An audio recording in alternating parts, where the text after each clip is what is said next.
Jai Hind, everyone. Today we are coming up with a new series that is polity to uh, that can help in CDS. So in this playlist, the first video is about historical background. In this video, we'll be covering the uh, company rule. Basically, the historical background is divided into two parts. That is the company rule and the crown rule. And in this video, we'll be covering the company rule. So let's get started.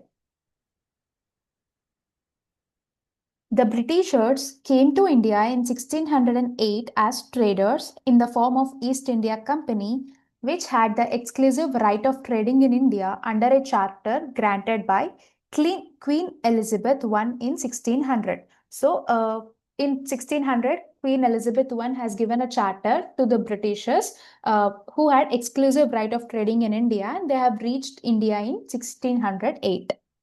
In 1765, the company, which till now had purely trading functions, obtained the Diwani. So, what is Diwani? The right over revenue and civil justice. And in which places? That is Bengal, Bihar, and Orissa. So, in 1765, British had gained Diwani over Bengal, Bihar, and Orissa. And before that, it had only trading functions. This started its career as a territorial power. So, when British started getting into the administration of India, that is in 1765.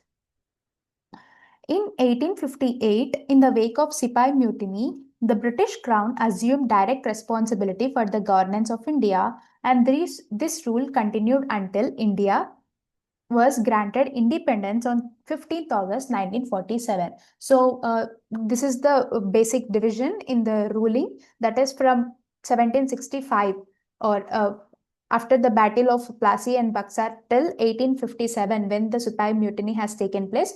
The period was ruled that the period was under the control of the East India Company, and after 1857, that is from 1858 to 1947, the Crown assumed direct responsibility for the governance of India. With independence came the need for a constitution. Hence, a constituent assembly was formed for this purpose in 1946, and on January 26, 1950, constitution came into being. So, constituent assembly was formed in 1946 to come up with a new constitution for India, and this constitution came into being on 26 January 1950. However, various features of the Indian constitution and polity have their roots in the British rule. There were certain events in the British rule that laid down the legal framework for the organization and functioning of government and administration in British India. These events are greatly influenced our constitution and polity. They are explained here in a chronological order under two major headings, that is company rule and crown rule. So, whatever the constitution we are having today has some roots in the British rule, from which there are some acts from which we have taken certain aspects that can be seen in our current day constitution. So the first heading is the company rule, which is from 1773 to 1858. And under that, the first act is Regulating Act of 1773. So let's see what this act is. This act was of great constitutional importance as it was the first step taken by British government to control and regulate the affairs of East India Company in India. So why is this act important? It is the first step taken by British government to control and regulate East India Company in India. And also the second main importance of this is it recognized for the first time the political and administrative functions of company. So till then, the company had only trading functions, but with this act, the British government has recognized political and administrative functions of the company, and then it laid down foundations of central administration. So central administration, everything comes up, every decision that has to be taken comes from a single source and will be spread to all the sources, rather than all the sources being involved in the decision making. So let's see how the importance has been given under the act. So the first feature under this act is it designated governor of Bengal as the Governor General of Bengal. So the designation of the Governor of Bengal has been changed to Governor General of Bengal, and created an executive council of 4 members to assist him. So what is the first point? The Governor General of Bengal, and there is an executive council of 4 members to assist him. So who is the first Governor General? It is Lord Warren Hastings. So Lord Warren Hastings was the first Governor General of Bengal.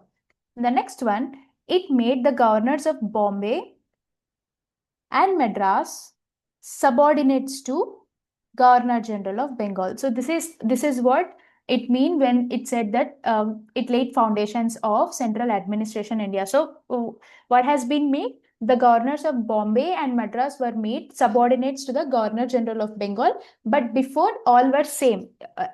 The importance for Governor of Bengal is as same as Governor of Madras and Governor of Bombay, but under this act, they were made subordinate to the Governor General of Bengal.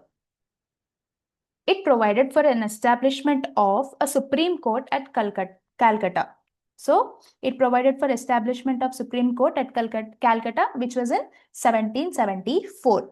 So how many members? What is the composition of Supreme Court? That is 1 Chief Justice and 3 other judges. So what is the composition for Executive Council? That is 4 members.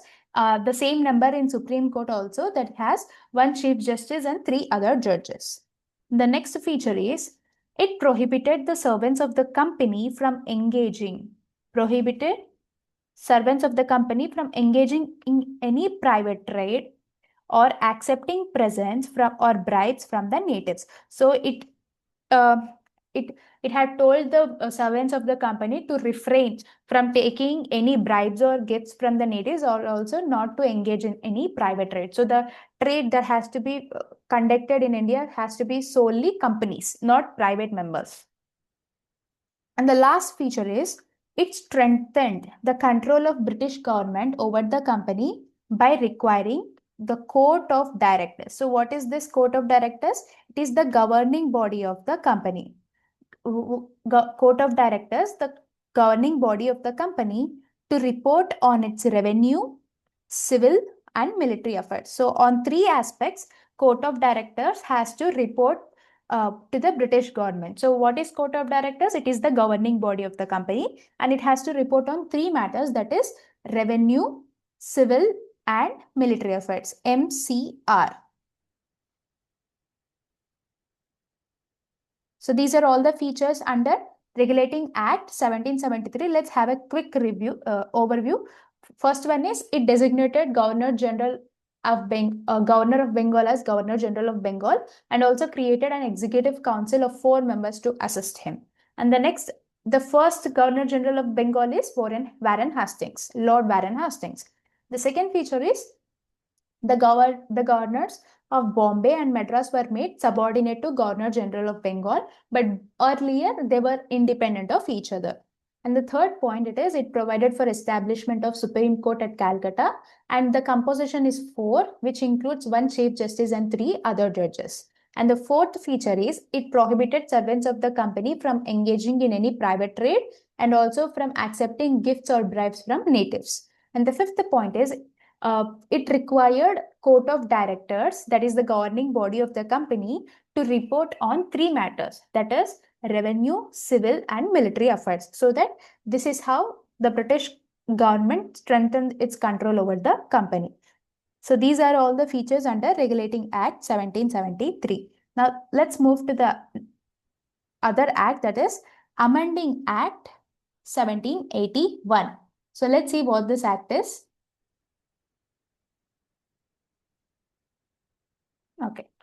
In a bid to rectify the defects of Regulating Act of 1773, the British Parliament passed the Amending Act of 1781, which is also known as Act of Settlement. So the Amending Act of 1781 is also known as Act of Settlement. What is the reason behind it? To rectify some of the mistakes that were done or the defects that were in Regulating Act of 1773. Now, what are the features of this act? Let's see one by one. It exempted the Governor General and the Council from the jurisdiction of Supreme Court for the acts done by them in their official capacity. So what happened? It exempted both the Governor General and also his Executive Council from Supreme Court's jurisdiction for their official acts. Similarly, it also exempted servants of the company from the jurisdiction of Supreme Court for their official actions. So who are the three bodies that have been exempted from Supreme Court jurisdiction for their official capacity? That is, one, Governor General of Bengal, second, his Executive Council, and also third, the servants of the company. The next feature is it excluded revenue matters and matters arising in the collection of revenue from the jurisdiction of Supreme Court. So the Supreme Court cannot review matters related to revenue or matters arising in collection of revenue. The next, it provided that Supreme Court was to have jurisdiction over all the inhabitants of Calcutta. So Supreme Court can review over all the inhabitants of Calcutta. It also required the court to administer the personal law of defendants. So that means if Hindus are being tried, they have to be tried according to Hindu law. And if Muslims were to be tried, they have to be tried according to the Muhammadan law. So this is the third feature where the Supreme Court should have jurisdiction over all inhabitants and they should be tried according to the personal law. And the fourth point is it laid down appeals from provincial courts should be taken to the Governor General in Council and not to the Supreme Court. So, as we currently see in the judiciary system of India, the lower courts and the appeals from the lower courts will be taken to the higher authority, that is from district court to high court and then high court to Supreme Court. But here in this act, the cases or the appeals from provincial court should not be taken to the Supreme Court but to the Governor General's Executive Council. And the last feature is it empowered Governor General's Council to frame regulations for the provincial courts and councils. So it also empowered Executive Council to frame regulations for provincial courts and councils. So these are all the features of amending Act 1781, which is also known as Act of Settlement. The first one is it exempted Governor General, his Executive Council, and also servants of the company from Supreme Court's jurisdiction for the acts done by them in their official capacity. And the next one, Supreme Court, it excluded the revenue matters and also matters arising in collection of revenue from Supreme Court's jurisdiction. And the third one, the Supreme Court should have jurisdiction over all inhabitants in Kolkata, and also the defendants or the people should be tried according to the personal law. And the fourth one is it laid down that the appeals from provincial courts should be taken to Governor General's Executive Council but not to the Supreme Court. And the fifth one is it empowered Governor General's Executive Council to make regulations for provincial courts and councils. This is about amending Act 1781. Now let's move to the next act, that is Pitt's Act of 1784. The third act, which is Pitt's India Act of 1784. Let's see what this act has. It distinguished between commercial and political functions of the company. So in Regulating Act, it recognized for the first time political and administrative, but in Pitt's Act, it recognized or it distinguished between commercial and political functions of the company. So if the functions are being distinguished, but then there should be separate bodies to overview them also. So let's see what the changes have been made. It allowed the Court of Directors to manage commercial affairs. So Court of Directors for commercial affairs. Then what is for political functions? So it created a new body that is called Board of Control. Board of Control, that is B for political affairs. B, E and C, C. C for court of directors, that should supervise commercial affairs, and then B for board of control, that should supervise political affairs. So this created a system of double government. So which act created double government? Pitt's India Act of 1784 established a system of double government. And the next, it empowered Board of Revenue to supervise, Board of Control, to supervise, direct all operations of civil and military government or revenues of the British possessions in India. So, what were the functions or powers given to Board of Control? To supervise and direct all operations of civil, military government or also revenues of the British possessions in India. So let's see why this act is important. This act is important for two reasons. Firstly, the company's territories were first time called British possessions, as we see here. The company's territories were first time called British possessions, and also British government was given supreme control over company, because now the company doesn't, the court of director, which is the governing body of the company, doesn't have any right to supervise on revenue, civil and military, but these powers were transferred to board of control. So this is how this act is important. One, it distinguished between commercial and political affairs. Commercial affairs were taken care by court of directors. Political affairs were to be taken care by board of control. Thus, it created a system of double government. And the second point, it empowered Board of Control to supervise and direct all matters related to civil, military, and revenues of British possessions. Whereas, for the first time, the company's territories were called British possessions in this act. So, this is the significance of Pitt's India Act of 1784. And then we have a small act that is called 1786, Act of 1786. Let's see what this act has. In 1786, Lord Cornwallis was appointed as Governor General of Bengal. So in 1786, Lord Cornwallis was the Governor General of Bengal, and he has put two demands to accept that post. What are the two demands put up by Lord Cornwallis? The first one, he should be given power to override the decision of his council in special cases. So the Executive Council was created to assist the Governor General of Bengal, but he has requested of a power to override the council decision in special cases. And the second point is, he would also be the commander-in-chief. So the Governor General of Bengal wanted a power to override the decision of his council in special cases, and also he also wanted to be the commander-in-chief. So to enact these provisions, the Act of 1786 was come up. And then we have a series of charter acts, that is Charter Act of 1793, Charter Act of 1813, Charter Act of 1333, and the last one, and before the ending of company rule, we have the last Charter Act, that is 1853. Let's go through all the Charter Acts. So the first Charter Act is Charter Act of 1793. Let's see what features this act has. The first feature is, it extended overriding power given to Lord Cornwallis, which when was it given? It was given in 1786 over his council to all governor generals and governors of presidencies. So what happened?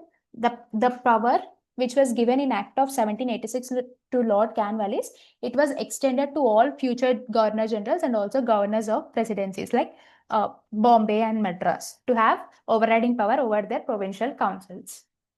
And the second one is, it gave Governor General more power and control over subordinate presidencies of Bombay and Madras. So the subordinate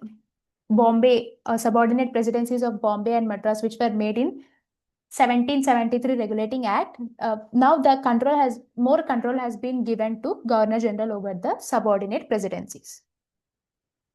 And the next, it extended the trade monopoly of company in India for another period of 20 years. So it was It was in 1793. So till 1813, the company will have trade monopoly in India. And then it provided that the commander-in-chief was not to be a member of the council unless he was so appointed. So what is the condition? The commander-in-chief cannot be a member of the council unless he was appointed. So this is the fourth feature. And then it laid down that the members of board of control and their staff were henceforth to be paid out of Indian revenues. So what happened? The new board which was created under Pitt's India Act of 1784, that is Board of Control, and their staff were to be paid out of Indian revenues. That is where they had Diwani rights of Bengal, Bihar, and Orissa. So out of that revenue, these people should be paid out of. So these are all the features of Charter Act 1793, where overriding power given to Lord Cornwallis extended to all future generals and governor presidencies, and it gave more control to governor general over subordinate presidencies. And the third feature is it extended the trade monopoly of company in India to further 20 years. And then the fourth feature is the commander-in-chief should not be a member of council unless he was so appointed. And the last feature is the members of board of control and their staff should be paid out of Indian revenues. So this is about 1793 Charter Act. Now let's move to the Charter Act of 1813. The Charter Act of 1813. What happened? In this act, so by the time a Charter Act of 1813, the 20 years that has been extended to the company's trade monopoly was also completed. So let's see if the trade monopoly was abolished or not. So the first feature is it abolished trade monopoly of company in India. So the monopoly of East India Company was abolished and thrown open to all British merchants. However, it continued monopoly of the company over trade in tea and trade with China. So the monopoly was not completely abolished. It was abolished except over trade in tea and also trade with China. So these are the two areas where the company is still enjoying monopoly. And then it asserted the sovereignty of British Crown over the positions or the company's territories in India. So what happened? It asserted where in Pitt's India Act, it for the first time acknowledged companies' territories as British possessions, and in this Charter Act, it asserted its sovereignty over that company possessions. And the third one is it allowed Christian missionaries to come to India for the purpose of enlightening people. So under this act, it legalized the Christian missionaries to come to India for the purpose of enlightening people. And the fourth point is it provided for the spread of Western education among inhabitants of British territories. So in British territories, the first one is it allowed Christian missionaries, and the second one, it provided for a spread of Western education also. And then it authorized the local governments in India to impose taxes on persons, and they could also punish the persons for not paying tax. So under Charter Act of 1833, it abolished trade monopoly of East India Company except in two aspects, that is trade in tea and also trade with China. And the second point is it asserted sovereignty of British Crown over companies' territories in India. And in companies' territories, it allowed Christian missionaries for the purpose of enlightenment. And the fourth one, it also provided for spread of Western education. And the fifth one, it authorized local governments in India to impose tax on persons, and they could also punish if the taxes are not paid. So this is about Charter Act of 1813. And the next Charter Act is in 1833, which is also 20 years after 1813 Charter Act. Now let's see. This act was the final step towards centralization in India. So when was the centralization, with which act the centralization has taken place? It is with Regulating Act, where the subordinates of Madras and Bombay were presidencies of Bombay and Madras were made subordinate to Governor General of Bengal. So this Charter Act of 1833 was the final step towards centralization in India. Let's see how it is. It made Governor General of India as the Governor General of Bengal as the Governor General of India. So the designation has been once again changed, that Governor General of Bengal will be now Governor General of India, and vested in him all civil and military powers. So he was also given two powers, that is civil and military. Thus, Act created for the first time Government of India having authority over territorial authority possessed by the British in India. Now, who is the first Governor General of India? That is Lord William Bentinck. Who was the first Governor General of Bengal? That is Lord Baron Hastings, whereas Lord William Bentinck is the first Governor General of India. The next one, it deprived governors of Bombay and Madras of their legislative powers. So under this act, the legislative powers of both Madras and Bombay governors were taken off, and they were given to Governor General of India. So the Governor General of India will give an exclusive legislative power for the entire British India. So whatever the British possessions are currently there then, so Governor General of India was given exclusively all their powers. The laws under the previous acts were called regulations. So under the previous acts means a Charter Act 1813, 1793, and before that, the laws under them were called regulations, but the laws under this act were called acts. This is the difference. And then it ended the activities of East India Company as a commercial body, and now it has become a purely administrative body. So, and with this act, the commercial activities of East India Company were officially ended, and then it has become purely an administrative body. It provided that the company's territories in India were held by it in trust for His Majesty and successors. So what it mean? What does it mean? The company's territories in India were to be held by His Majesty, or the king royalty of the England. The Charter Act of 1833 attempted to introduce a system of open competition for selection of civil servants, and stated that the Indian should not be debarred from holding any office, place, or employment under the company. So what happened? It attempted to introduce a system of open competition to include Indians also under the company.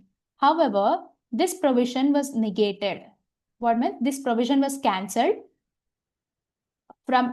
due to opposition from Court of Directors. So what happened? Court of Directors opposed this system. So the open competition to include Indians was not taken place. So these are all the features under Charter Act 1833. Let's have a quick review.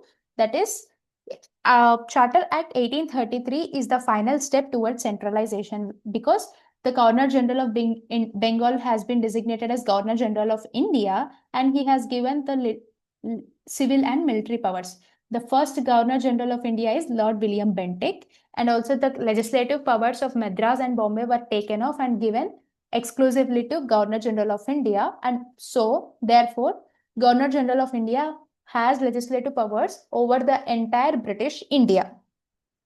And the third point that should be noted is the laws made under previous acts were called regulations, whereas the laws made under this act were called acts.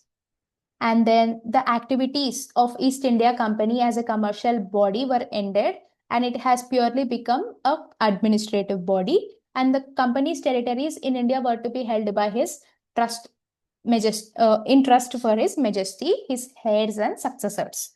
And the last feature that should be noted or is important is it tried to introduce a system of open competition for selection of civil servants, and thought that Indians should not be debarred from holding any place under the company. However, due to Court of Directors' opposition, this provision was abolished or cancelled.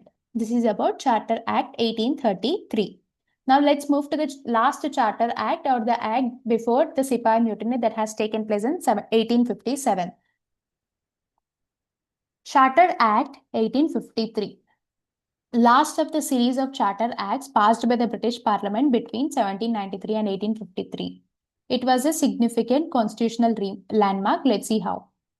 It separated for the first time the legislative and executive function. So under this act, the legislative functions and executive functions of the Executive Governor General's Council was separated. So until then, the council has taken care of both legislative and executive, but now it has been distinguished, and also it provided for addition of 6 new members called legislative councils to the council. So earlier, what is the composition of executive council? It is 4. Now 6 new members were to be included to the council, and their name should be legislative councillors. In other words, what is the meaning of this? It established a separate Governor General's Legislative Council, which came to be known as Indian Legislative Council. So the 6 new members are comprise Indian Legislative Council. This legislative wing of the council functioned as mini parliament, adopting the same procedures as the British Parliament. So this Indian Legislative Council functioned as far as British Parliament. The legislation for the first time treated as a special function of the government, requiring special machinery and special process. This is the first thing where Indian Legislative Council was created, that consists of 6 members. And the second one, it introduced an open competition system of selection and recruitment of civil servants. So we had the similar thing in Charter Act 1833, but it was cancelled due to the opposition of Court of Directors. So now it introduced an open competition system of selection and recruitment of civil services. So the civil service was thrown open to Indians also. So under which act was the civil service open thrown to Indians? That is under Charter Act of 1853. Accordingly, what happened? The Macaulay Committee. Which committee? Macaulay Committee, which is also known as the Committee on Indian Civil Service, was appointed in 1854. And the next one, it extended the company's rule and allowed it to retain the possession of Indian territories on trust of British Crown. So the Indian territories were to be still continued under the trust of British Crown. But the point to be mindful is, it did not specify any particular period, unlike the previous charters. So what does it mean? It is clear indication that the company's rule could be terminated at any time the parliament liked. So what happened? The Indian territories were to be possessed under the trust of British Crown, but they did not specify any particular period. So this clearly indicated that the company's rule could be terminated at any time the parliament liked. And the last point is,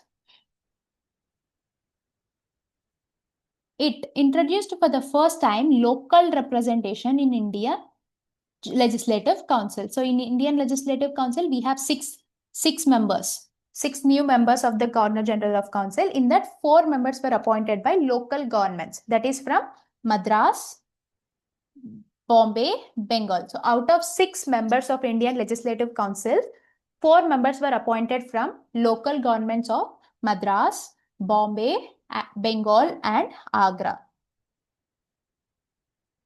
So local representation also included in Charter Act of 1853. So let's have a quick overview of the last Charter Act of 1853.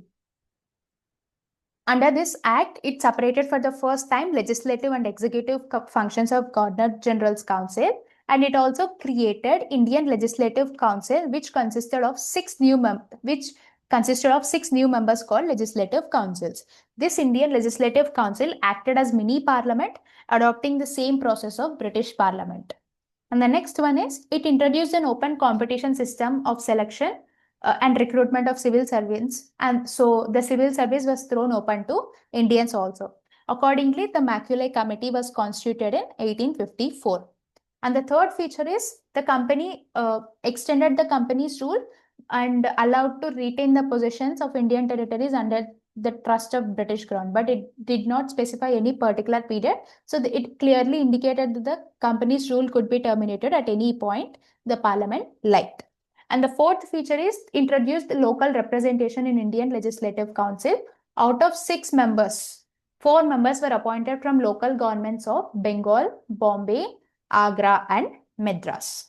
So this is all about the company's rule, where we have gone through Regulating Act of 1773 and then amending of Act of 1781, which is also known as Act of Settlement, and the Pitt's India Act of 1784, Act of 1786, and we have gone through the series of charter acts, that is 4 charter acts, which were enacted in 1793, 1813, 1833, and 1853. So this is all about company's rule that will be covered in this video. In the next video, we'll cover the Crown's rule and up till the last act, that is Indian Independence Act of 1947, and then we'll study interim government portfolio and also first cabinet of Free India. So with this, we'll complete the historical background under Lakshmikant's polity. So if you like the video, if you think it is beneficial, please like the video and share it. Thank you. We'll meet in the next class. Jai Hind.